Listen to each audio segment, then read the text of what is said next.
Hi, over the next couple of weeks in CIR 411, we're going to be learning about diverse learners and how we can help support them in content area classes.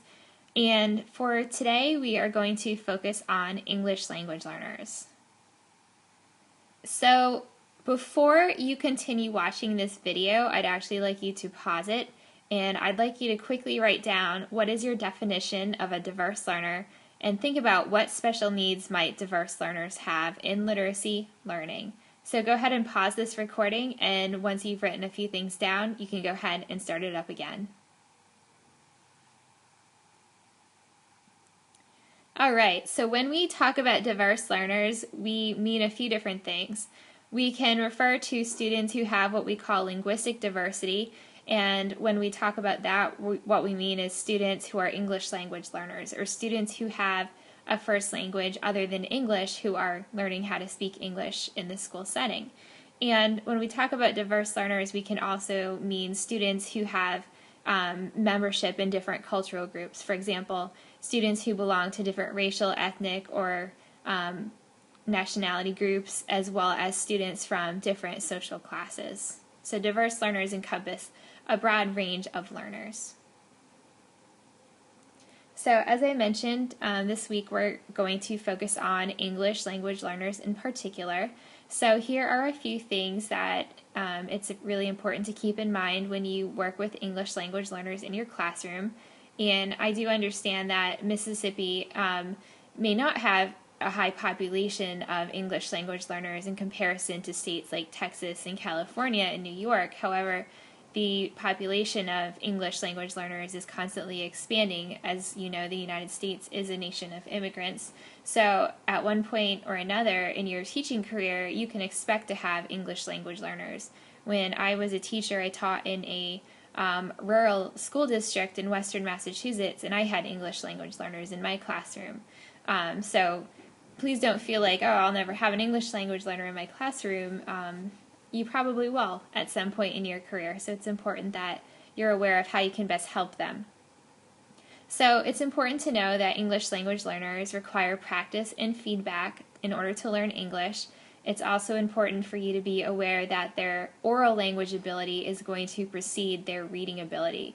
So they are going to be able to speak and listen in English before they are able to read and write in English. So a child who might speak English fairly well might still have some difficulties with reading and writing English. So just because a child speaks well in English doesn't mean he or she doesn't need help with reading and writing. So bear that in mind. And of course, English learners learn English at different rates. It certainly depends on the child and his or her readiness to learn English. But generally speaking, with English language learners, it takes about 2 to 3 years for them to master conversational English, like the kind of English that we use every day when we talk with our family and friends, and those informal conversations we have with students in the classroom. However, academic English, which is the sort of English that we use in school settings and the type of English that students are going to encounter when they read texts in school, that takes as long as 5 to 7 years for English language learners to master. So it's a long process to really fully be proficient in the English language. So English learners can face a number of challenges. One challenge is that English has phonological features that do not exist in other languages. Like our language has particular sounds, and we might use different letters than some other languages. And English as a whole, as a language at large, is really quite unusual. We have a lot of different words that come from other languages. English is not a highly, in some ways, not a highly phonetic language, meaning that words are not always pronounced as they are spelled, which makes it really tricky. For example, we have words like kernel, which is spelled Colonel, but the way we pronounce kernel is nothing like how it's spelled. So English has a lot of strange quirks that can make it really difficult for someone who is learning it for the first time. I mean, if you think about, if you're a native English speaker, as I am, if you think about how hard it is to spell really well in English, think about how hard that would be for someone who did not speak English as a first language. So just some food for thought there. We also have to consider that a lot of students speak first languages that might be very different from English. So if a child comes to school with Spanish or French or German as a first language, those languages are different from English, certainly, but they are not as dramatically different as, say, Mandarin Chinese, which has a completely different symbol system. We use the alphabet and they have an entirely different system. So just imagine what that would be like to be using an entirely different alphabetic system or symbol system than what we use in English. So that's something to think about. Sometimes English language learners may not have background knowledge about particular topics, and we haven't quite gotten to this topic in the course yet, but I imagine in your other courses you've learned that background knowledge plays a huge role in reading comprehension. The more you know about a topic, the easier it is for you to comprehend information that you read about that topic. So imagine that you're an English language learner and you were studying American history, and you were fairly new to the United States. I think it's quite reasonable that such a student would not have a great deal of background knowledge about American history. I know that if I up and moved to another country right now, I would probably have a very limited knowledge of that country's history. So that's something to consider. And you also have to realize that sometimes English language learners may not have literacy skills in their first language, and if they already have those literacy skills in their first language, that can be an advantage to them. And keep in mind that English language learners are still learning vocabulary in English, not just conversational, everyday vocabulary, but also academic vocabulary, especially the vocabulary of the content areas of the academic disciplines like math, science, and social studies. These are some common misconceptions that a lot of people have about English language learners. There's a widespread belief that good teaching for native speakers of English is also good for English language learners. And while sometimes that can be true, good teaching is good teaching, English language learners also merit special consideration in our teaching because they have different needs from native English speakers. So please don't think that, I'm doing a good job teaching, the mainstream students in my class who, all grew up speaking English. That doesn't mean that you're necessarily helping the English language learners. So be mindful of that. Also, sometimes people think that when you have an English language learner buddied up with a native English speaking student in class, that's automatically going to help the English language learner. Well, that can help. Well, that is one strategy. That's not the only way that you should help English language learners acquire English. And it's also important to keep in mind that it's not true that all English language learners need the same kind of instruction. They are just as diverse as any other learner in your classroom, and as you know, every child that comes into your classroom is different, and every child has different instructional needs, so you can't treat all children in the same way. So if you teach English language learners, which as I mentioned before you likely will at some point in your career, it's important to be mindful of the different stages of English learning that most non-English speakers experience. So at the first stage, students generally understand the gist of the spoken language. They can formulate some sentences in English, and that's orally. They can't yet read and write in English. And when you work with students who are at this early stage of learning English, your instruction with them should really emphasize listening skills and speaking, as well as encouraging students to construct sentences. At the next stage, level 2, students can speak in basic sentences, and they are able to read some books in English if they have a good amount of background knowledge about the book's content. And at this phase, the instruction should focus on guided reading or really structured and assisted reading, and also activities that help the students with speaking and writing. That should also be, and those activities should be scaffolded by the teacher. At stage 3, students are still learning content vocabulary, those words that are very specific to particular disciplines. For example, if you're teaching mathematics, content vocabulary might include words like operations or triangles and polygons and rectangles, things like that. That's content vocabulary. Whereas if you were teaching history, content vocabulary might include terms such as battle or revolution, depending on what unit of study you were working on in your American history class. And sometimes students at level 3 will have grammatical errors in their spoken language, but with these students, they are beginning to develop a good understanding of English, so your instruction can focus on helping them to read text in the content areas. You should also be helping them learn different reading comprehension strategies, and you should also help them respond to what they read both in writing and orally or by speaking.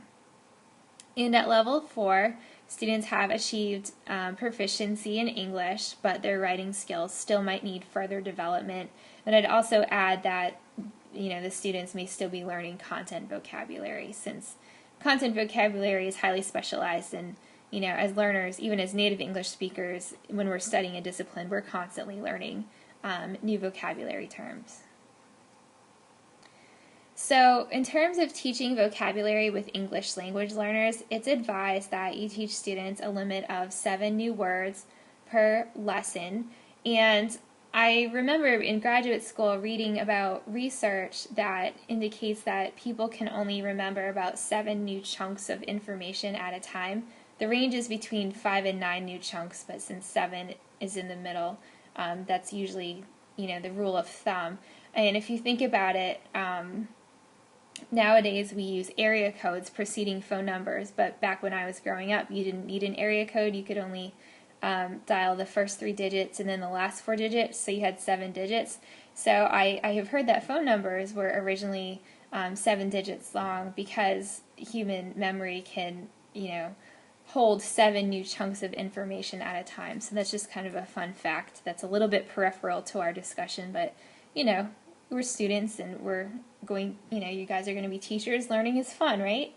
Absolutely.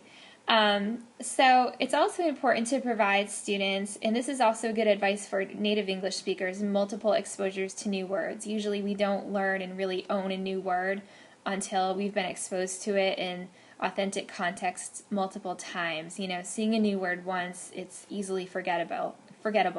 I know that sometimes I read, I'm a pretty avid reader, and sometimes I encounter different words in the books that I read, and I think, okay, I can figure out what that word means based on the context, and if I can, I look it up like on a dictionary app. But then if I see it again like a week or 2 later, sometimes I forget what it means. So I need to see a word multiple times, and that's generally true for most people. And I've heard that sometimes students need as many as 10 exposures to a new word in order to fully understand what the word means and how they can actually use the word in a meaningful context. Graphic organizers are also really useful tools for teaching new words, and a graphic organizer is simply a visual representation of a concept or an idea.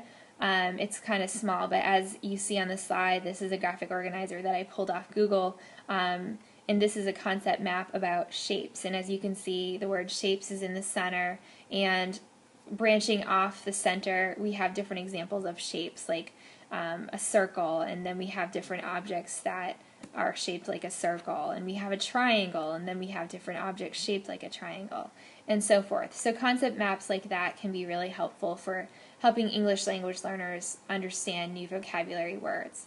And when you select vocabulary to teach with English language learners, you want to choose words that are used often, that are high utility words, and you also want to select words that are needed to understand content. For example, going back to mathematics, if you're studying geometry, you're going to need to know words like polygon and rectangle and triangle in order to understand some of the concepts in geometry.